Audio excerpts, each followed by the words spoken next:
মা, আজ এতদিন তোমার কি হয়েছে? তুমি কথা বলছো না কেন? বৈদ্য মশাই, আমার মায়ের এই অবস্থা কেন হলো? হাল্ক, তোর মায়ের ওপর কালো ছায়া পড়েছে। আজকের ভিতরে তোকে লাল বাজ পাখির পাখা নিয়ে আসতে হবে, না হলে তোর মা আর কখনোই উঠবে না। মায়ের জন্য আমি চন্দ্র সূর্য সব এক করে দিতে পারি। আজ দরকার হলে এই বাজ পাখির জন্য এই পুরো পাহাড়কে আমি ধুলোয় মিশিয়ে দিব।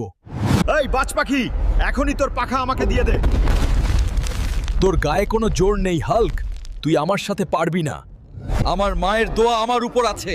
তোর মতো বাজ পাখি আমার কিছুই করতে পারবে না। হাল্ক, আমাকে ছেড়ে দে, আমি হার মেনে নিচ্ছি।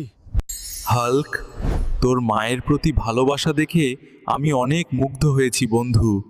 এই নে আমার পাখা। আমি লাল বাজ পাখির পাখা নিয়ে এসেছি মা। এখন তোমার আর কিচ্ছু হবে না। মা, তোমার কিছু হলে আমি কিভাবে থাকবো? দূর বোকা, তুই থাকতে আমার আর কি।